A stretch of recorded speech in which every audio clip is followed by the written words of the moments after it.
Hello दोस्तों, स्वागत है आप सभी लोगों का एक बार फिर से आपके अपने चैनल RJN मैथ सॉल्यूशन में।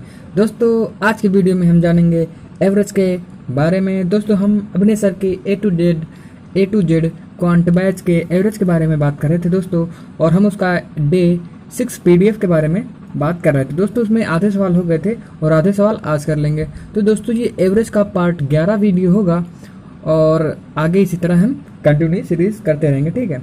ये बस अब 2-3 दिन में 2-3 पार्ट और होंगे तो ख़त्म हो जाएगा, ठीक है। चलिए दोस्तों बिना किसी देरी के आइए चलते हैं आज के पहले नंबर सवाल पे। ये रहा दोस्तों आप लोगों के सामने आज का पहला नंबर सवाल। दोस्तों इसमें क्या कह रहा है, 9 व्यक्ति होटल गए हैं, ठीक है। उनमें से 8 व्यक्तियों ने अपने भोजन पर 23 रुपए खर्च किए। प्रत्येक ने 23 रुपए खर्च किए। इसका मतलब 1 से लेकर 8 बंदों ने प्रत्येक ने 23 खर्च किए, तो इन सब का एवरेज कितना हो जाएगा, 23। बट क्या कह रहा है, तथा 90 व्यक्ति ने सभी के औसत से, सभी का औसत हमने नहीं पता तो हमने मान लिया सभी का औसत, 1 से 9 बंदों का औसत कितना हमने मान लिया x। सभी के औसत से जो है 24 रुपया कम खर्च किया है। अब भैया इसको क्या करेगा, अब इसको एवरेज के बराबर आने के लिए इसको भैया 24 मांगना पड़ेगा। 24 किससे मांगेगा, इन्हीं बंदों से 24 मांगेगा ना। 8 बंदों से अगर 24 मांगेगा तो ये कितना मांगेगा, सबसे 3 मांगेगा। सबसे 3 अगर मांगेगा तो भैया इनके पास था कितना, 23 था। सबके पास 23 था और सबसे 3 मांग लेगा तो सबके पास कितना बचेगा, 20। अब जब सबके पास 20 बचेगा तो यही x की वैल्यू आ जाएगी। x की वैल्यू कितना आ जाएगी, 20, ठीक है। अब x की वैल्यू 20 आ गई तो इसमें क्या कह रहा है, तो उन सभी के द्वारा कुल खर्च क्या था। भैया अगर सबका औसत कितना है 20, बंदे कितने हैं 9, तो कितना आ जाएगा 180। उम्मीद है दोस्तों सवाल सबको समझ में आया होगा। चलते हैं अपने अगले नंबर सवाल पे। ये रहा दोस्तों आज का दूसरा नंबर सवाल। ये क्या कह रहा है, 11 व्यक्ति होटल गए, उनमें से 10 व्यक्तियों ने अपने, इसमें है प्रत्येक ने, 10 व्यक्तियों ने प्रत्येक, यहाँ पर प्रत्येक छूट गया है। 10 व्यक्तियों ने प्रत्येक ने अपने भोजन पर 75.5 खर्च किए। अगर प्रत्येक ने 75.5 खर्चा किया, इसका मतलब 1 से लेकर 11 बंदों ने कितना खर्च किया, इनका एवरेज 75 पॉइंट रहा होगा। सॉरी 10 बंदों ने, ठीक है। लेकिन क्या कह रहा है, 11वें बंदे ने है जो सभी के औसत से इतना अधिक खर्च किया। अगर पूरे का औसत x है तो इसने खर्च कितना किया, भैया x + 45। अब इसके पास 45 ज्यादा है तो ये ज्यादा वाला क्या करेगा, इनको दे देगा, इन 10 बंदों को। अब 10 बंदों को कितना देगा भाई, बराबर देगा, कितना 4.5 दे देगा। प्रत्येक बंदों को 4.5 दे देगा। तो भैया इनके पास पहले से इतना था और इतना 7 पॉइंट इतना और हो जाएगा, कितना हो जाएगा 69, 80। मतलब x और ये एवरेज हो जाएगा। एवरेज कितना हो जाएगा 80। अगर एवरेज 80 हो गया तो क्या पूछ रहा है, कुल खर्च 80, कितने 11 जनों का, भैया 88। उम्मीद है दोस्तों सवाल समझ में आया होगा। इस तरह के सवाल हम काफ़ी कर चुके हैं। चलते हैं दोस्तों अपने अगले नंबर सवाल पे।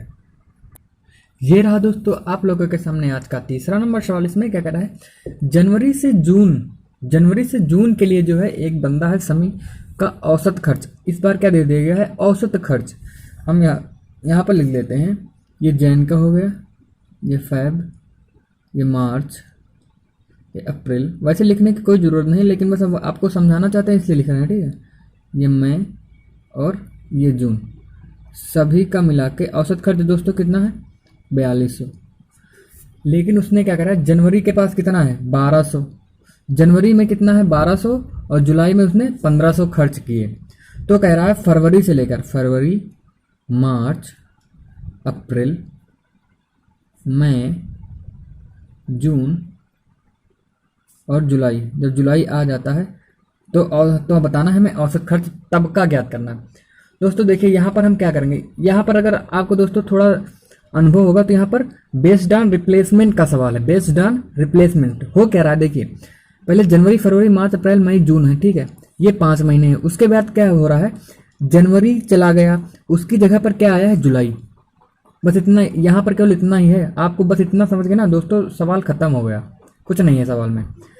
देखिए जुलाई, जनवरी कितना है भैया 1200 है और जुलाई कितना है 1500 है, ठीक है। अब हुआ क्या, बेस्ड ऑन रिप्लेसमेंट, मतलब जनवरी चला गया है, जनवरी की जगह पर जुलाई आया है, जनवरी की जगह पर जुलाई आया है, ठीक है। अब हुआ क्या, जब जनवरी गया तो भैया लेकर कितना गया, 1200 लेकर गया है। अगर उसकी जगह पर जुलाई आ रहा है, जुलाई कितना लेकर आ रहा है, 150, वो सॉरी 1500। अगर हम मानते ये 1200 लेकर आता तो क्या कोई फर्क पड़ता औसत पे? औसत खर्च दोस्तों इतना ही रहता। मतलब अगर जनवरी जो है 1200 लेकर गया और जुलाई भी 1200 लेकर आ जाता तो क्या कोई फर्क पड़ता? मतलब 1200 वाला गया और 1200 वाला आ गया। लेकिन हुआ क्या एक्चुअली, वो भैया 300 रुपये और ज़्यादा लाया है, 300 रुपये ज़्यादा लाया है। तो भैया 300 रुपये भैया बराबर बराबर कितने बंदों में बढ़ जाएंगे, जितने बंदे होंगे 3 3 6 6 बंदों में बराबर बराबर बढ़ जाएंगे, ठीक है। तो भैया कितना ये बढ़ाएगा, 50 जो है औसत खर्च कितना बढ़ा देगा, 50 से बढ़ जाएगा, क्योंकि भैया ये एक्स्ट्रा लाया है इतना, तो एक्स्ट्रा उसी में जुड़ जाएगा। ऐसे कितना होता 4200, लेकिन उसमें 50 और जुड़ जाएगा, कितना हो जाएगा 4250। उम्मीद है दोस्तों सवाल समझ में आया होगा, हमने समझाने की पूरी कोशिश की है। अगर दोस्तों समझ में नहीं आया है तो आप दोबारा से देख लीजिएगा, ठीक है। वैसे सवाल काफ़ी अच्छा था, बस यहाँ पर समझने था कि ये बेस्ड ऑन रिप्लेसमेंट का सवाल है, ठीक है, और कुछ नहीं करना था, ये लिखने की भी ज़रूरत नहीं थी, ठीक है आपको यहाँ पर। दोस्तों उम्मीद है सवाल समझ में आ गया होगा। चलते हैं अपने अगले नंबर सवाल पे। ये रहा दोस्तों आप लोगों के सामने अगला नंबर सवाल। इसमें क्या कह रहा है, 5 महीनों के लिए एक आदमी का औसत खर्च हमें दे दिया गया, ठीक है, और अगले 7 महीनों के लिए औसत खर्च दे दिया गया। यदि वह उस वर्ष 2900 रुपये की बचत करता तो मासिक आय पूछ रहा है, यहाँ पर वार्षिक आय नहीं पूछ रहा, ठीक है, महीने भर की उसकी कितनी कमाई है ये पूछ रहा है, ना कि वार्षिक आय। लेकिन यहाँ पर बचत किस में दी गई है, वार्षिक में, ठीक है। अब यहाँ पर ध्यान देना, देखिए हम क्या करेंगे भैया, 5 महीनों के लिए तो औसत खर्च कितना है, 1200 रुपया है। पहले 5 महीनों के लिए औसत खर्च कितना है, 1200 रुपया है, ठीक। अगले 7 महीनों के लिए औसत खर्च कितना है, 1300 रुपया है।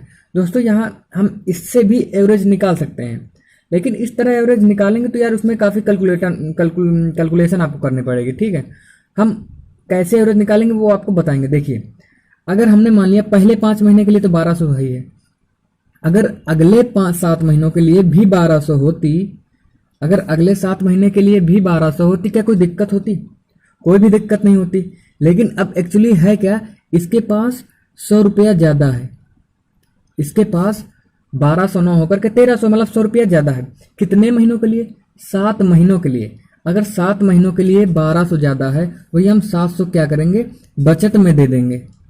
700 ज़्यादा थी, अब 700 हम खर्चा ना करके हम इसको बचत कर लेते तो भैया बचत हमारी बढ़ जाती, 700 बढ़ जाती बचत कितनी थी, 2900। अब 2900 ना होकर के 2900 प्लस 700, बचत कितनी हो जाती, 3600। लेकिन कब, वार्षिक आय है 3600। अगर वार्षिक आय 3600 है तो मासिक जो बचत होगी कितनी होगी, 300। मासिक बचत कितनी होगी, 300। मासिक बचत तो 300 हो गई। अब यहाँ पर क्या था भैया, प्रत्येक महीनों 5 महीनों का हमने 1200 माना है, और जो 7 महीने हैं उनका भी 1200 है। तो मतलब एक्चुअल में जो औसत आय है वो मासिक भी कितनी है, 1200। मतलब प्रत्येक महीने में 1200 1200 1200 1200 है। अगर मासिक आय पूछ रहा है तो आय बराबर होता क्या है, खर्च भैया कितना था, 1200, बचत कितनी है, 300, कितना हो गया, 1500। उम्मीद है दोस्तों समझ में आया होगा। दोस्तों ये सवाल करने के काफ़ी मेथड है, लेकिन इससे अच्छा मेथड कोई नहीं हो सकता, इसमें कोई कैलकुलेशन ज़्यादा कोई कैलकुलेशन ही नहीं की गई है। पूछ क्या रहा था, 5 महीनों के लिए औसत खर्च, ठीक है, अगले 7 महीनों के लिए औसत खर्च। तो भैया हम क्या करेंगे, जो अगले 7 महीनों का औसत खर्च है, अगर हम इसको 1200 ही मान ले, ये अगर 1200 है तो भैया ये क्या करेगा, 100 रुपये की बचत करने लगेगा। वो 100 रुपये खर्चा ना करके 100 रुपये की बचत करने लगेगा ना। कितने महीनों के लिए, 7 महीनों के लिए। भैया 7 महीनों का दिया ना, तो प्रत्येक महीने 100 रुपया 7 महीनों के लिए बचत करेगा तो कितने रुपये बचत कर लेगा वर्ष में, अगर वर्ष में 700 रुपया बचत कर लेगा। भैया अब यहाँ पर 2900 थी तो इसमें 700 और बढ़ जाएगी, कितनी हो जाएगी, 3600। तो एक महीने में वो 300 की बचत करेगा, ठीक है, एक महीने में 300 की बचत करेगा। अब आय भैया मासिक आय पूछ रहा है, और तो हम क्या करेंगे, इसका मतलब वार्षिक जो ये खर्च दिया गया है, ये मासिक औसत खर्च का मतलब है प्रत्येक महीने 1200 बचाता है, तो महीने में कितना बचाता है भैया 1200, और महीने में बचत कितनी है, 1300। भैया एक्चुअल में इसका मतलब महीने में आय कितनी होगी, 1500। उम्मीद है सब दोस्तों सवाल समझ में आया होगा। चलते हैं हम अपने अगले नंबर सवाल पर। ये रहा दोस्तों आपके सामने आज का अगला नंबर सवाल। इसमें क्या कर रहा है, 19 आदमी 19 आदमी इकट्ठे होकर पार्टी में गए, वहां उनमें से 14 आदमी ने, मतलब 1 से लेकर 14 आदमी ने, प्रत्येक की बात करा तो भैया इनका एवरेज कितना हो जाएगा 79। अब हो क्या रहा है कि बाकी बचे लोगों ने, मतलब 15, 16, 17, 18, 19, बाकी बचे लोगों ने सभी लोगों के, मतलब 19 आदमी के औसत खर्च से, 19 आदमी के औसत खर्च से 7 रुपया अधिक खर्च किए हैं। अगर सब हमने सबका एवरेज कितना मान लिया x, तो इनका क्या हो जाएगा x+7, इसका भी x+7, इसका भी x+7, इसका भी x+7, इसका भी x+7। दोस्तों अब इनके पास कितना कितना अधिक है एवरेज से, भैया इसके पास 7, इसके पास 7, इसके पास 7, इसके पास 7, इसके पास भी 7 अधिक है, एवरेज से इतना अधिक है। तो भैया क्या करेंगे, एवरेज से हम देखेंगे पहले कितना अधिक है भैया, 7 के साथ 7 14, 7 21, 7 28, 7 5 35, मतलब सबके पास 7 अधिक है, 5 लोगों के पास कितना हो जाएगा 35 अधिक है। अब भैया 35 अधिक है तो ये क्या करेंगे, इन 14 लोगों में बांट देंगे 35। अगर भैया 14 लोगों में 35 बांट देंगे तो कितना हो जाएगा, 14 दूना 28, कितना बचेगा 7, और 14 पंजे 70, ठीक है। 2.5 बांटेंगे प्रत्येक लोगों को। अगर इनके पास 79 था तो भैया बांट के कितना आ जाएगा 81.5, क्योंकि दोस्तों तो इक्वल डिस्ट्रीब्यूशन हो गया है। और यही क्या हो जाएगा दोस्तों, सभी लोगों का औसत, यही क्या हो जाएगा दोस्तों, सभी लोगों का औसत हो जाएगा कितना 81.5। अब दोस्तों कुछ लोगों को डाउट ये आ रहा होगा कि यार ये जब बांट देंगे तो ये x की वैल्यू कैसे, मतलब पूरे का एवरेज कैसे आ जाएगा, क्योंकि दोस्तों होता क्या है, देखिए इनके पास 7 अधिक, इनके पास 7 अधिक, सबके पास 7 अधिक था, ठीक है। तो हो क्या रहा है, अब भैया इनके पास तो सबके, अगर ये 7 7 7 जो है अपने में से इन 14 लोगों को दे देंगे तो इनके पास कितना बचेगा, इसके पास भी x, इसके पास भी x, इसके पास भी x, इसके पास भी x, और इसके पास भी x बचेगा। अब भैया ये बांटेंगे क्यों, क्योंकि यार इनको भी तो एवरेज बनाना है ना, तो इनके पास भी जो वैल्यू होगी वो x बच जाएगी, इसीलिए ये सबकी वैल्यू क्या आ जाएगी x के बराबर। ठीक है दोस्तों, उम्मीद है दोस्तों सवाल समझ में आ रहे होंगे आपको। चलते हैं अपने अगले नंबर सवाल पे। ये रहा दोस्तों आपके सामने अगला नंबर सवाल। दोस्तों ये दोस्तों देखने में सवाल जो है थोड़ा बड़ा सा है, ठीक है, बाकी करने में इसमें कुछ नहीं है। बस इसमें दोस्तों 2 कॉन्सेप्ट यूज हो रहा है, एक तो इंक्लूजन का और एक बेस्ड ऑन रिप्लेसमेंट का। इसमें 2 कॉन्सेप्ट यूज हो रहे हैं बस, और कुछ नहीं करना। देखिए पहले तो क्या था, एक संयुक्त परिवार में 5 भाई थे, ठीक है।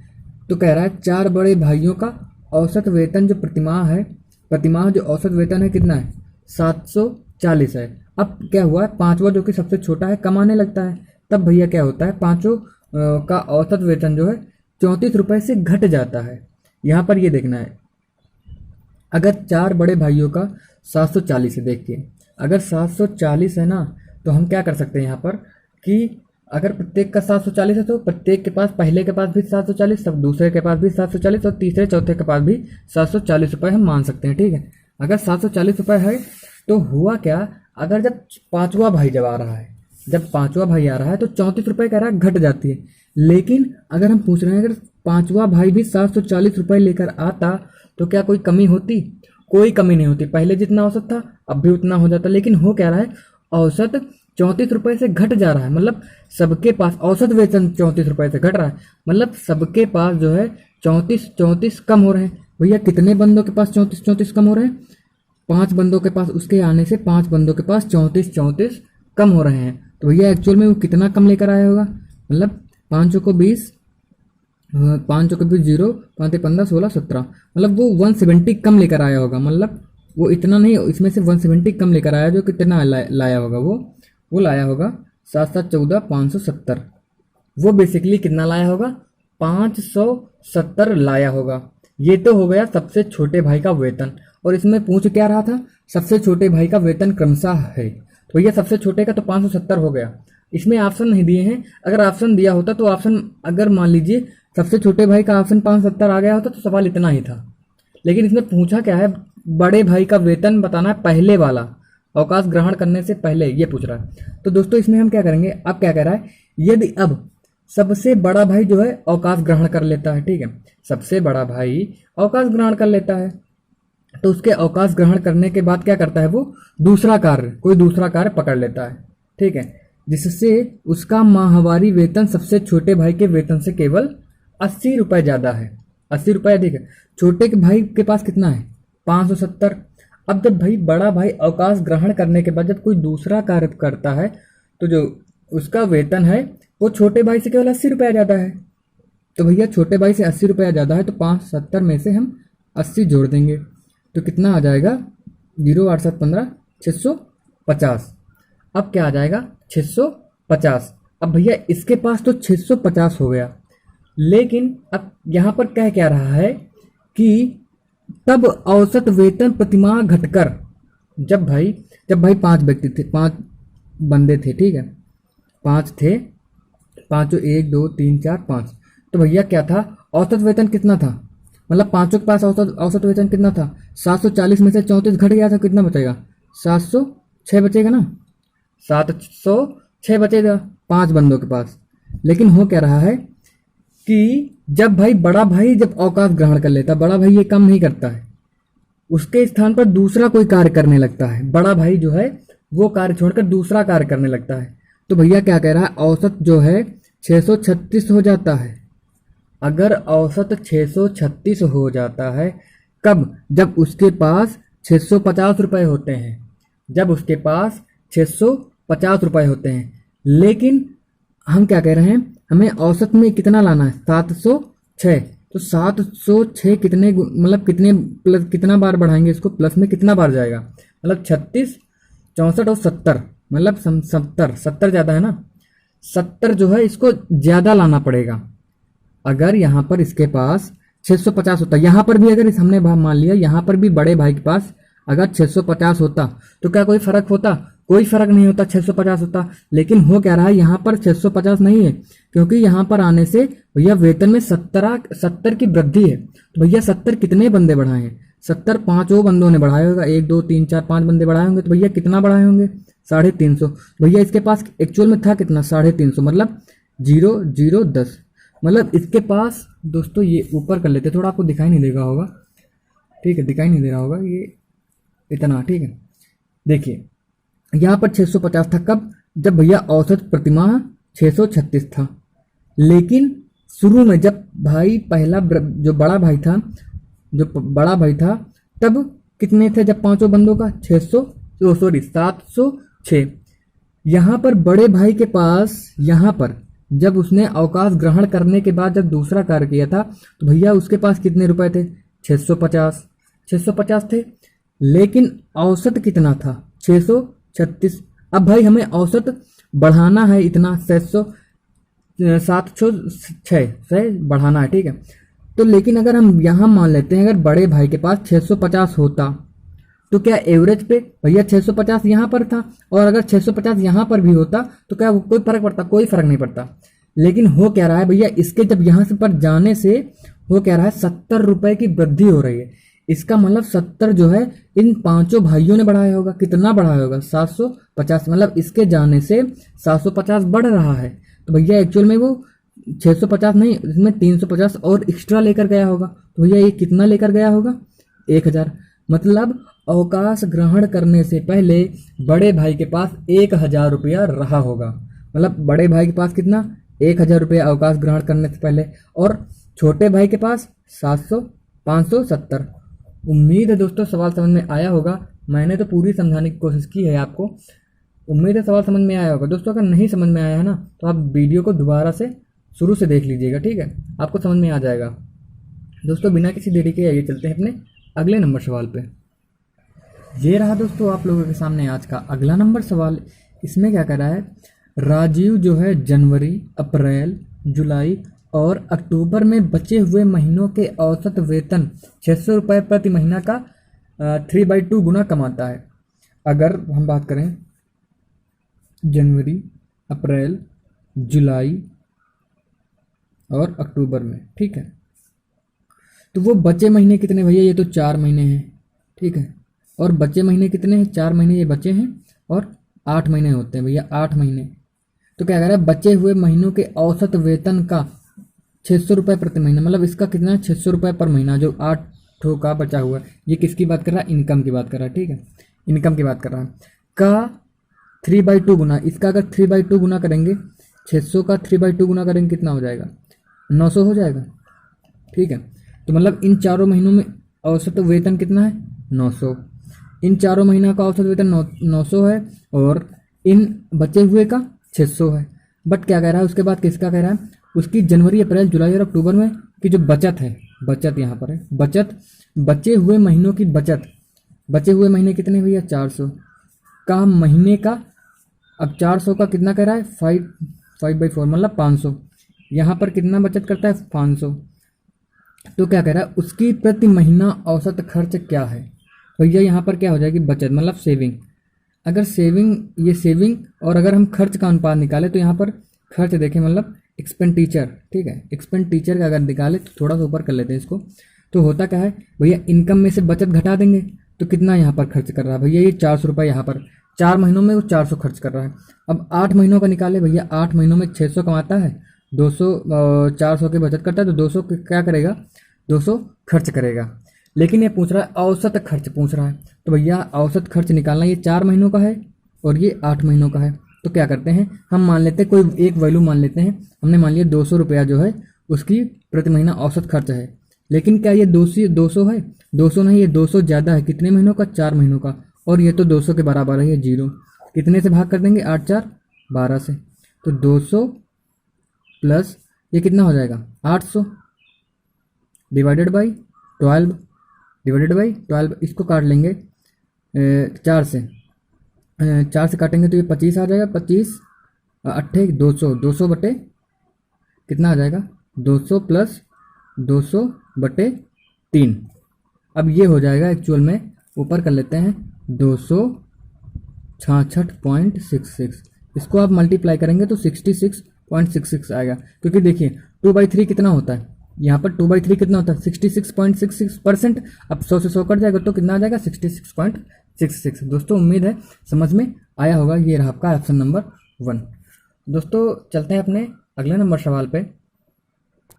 ये रहा दोस्तों आप लोगों के सामने अगला नंबर सवाल। इसमें क्या कर रहा है? एक बोर्डिंग हाउस के कुल खर्च आंशिक रूप से तय होता है। ठीक है, और आंशिक रूप से बोर्डिंग की संख्या के साथ अलग अलग होते हैं। ठीक है, बोर्डिंग की संख्या के साथ अलग अलग होते हैं। दोस्तों अगर यहाँ पर हमें ये देखना है कि बोर्डिंग की संख्या के साथ अलग अलग होते हैं। प्रति बोर्डर में जो औसत व्यय है 700 रुपये है जब 25 बोर्डर है, और औसत व्यय 600 है जब 50 बोर्डर है। तो 100 बोर्डर होने पर प्रति बोर्डर का औसत खर्च। दोस्तों इस तरह के सवाल हम देखिए क्या करेंगे। 25 का है तो कितना है? 700। जब 50 का है तो कितना है? 600। हमें पूछ कर रहा है 100 का, तो कितना होगा? दोस्तों इस तरह में देखते हैं, ये कितना ज़्यादा है? 25। ये कितना ज़्यादा है? 50। तो ये कितना कम है? 100। अगर ये 100 कम है, ये दुगने पे जा रहा है ना, 25 से कितना हो रहा है? 50। तो ये भी 100 से कितने पे हो जाएगा? ये अगर दोगुना जाएगा तो ये आधा हो जाएगा। कितना? 50। कितना हो जाएगा? 550। अगर यहीं ये पूछता 200 का कितना होगा तो कितना जाता? 100। ये भी दुगना हो रहा है तो इसको भी हम दुगना हाफ कर देते हैं। कितना? 525। 200 का पूछता है तो 525, 100 का पूछ रहा है तो 550, 100 का पूछ रहा है 550। इस तरह के सवालों में दोस्तों हम ऐसे ही करेंगे। उम्मीद है दोस्तों सवाल समझ में आया होगा। दोस्तों ये तो डे 6 जो है आपका, डे 6 जो है PDF ये पूरी कंप्लीट हो गई है। अभी 2 PDF और बची हैं। इसमें कम से कम 2 या 2 4 दिन लगेंगे। ठीक है, 4 दिन में आपका जितने भी सवाल हैं एवरेज के वो सभी कंप्लीट कर दिए जाएंगे। ठीक है दोस्तों, उम्मीद है ये सेशन आपको अच्छा लगा होगा। अगर दोस्तों अच्छा लगा है तो प्लीज़ हमारे चैनल को लाइक, सब्सक्राइब और शेयर ज़रूर करेंगे। दोस्तों मिलते हैं अपने अगले वीडियो में, तब तक के लिए नमस्कार, जय हिंद।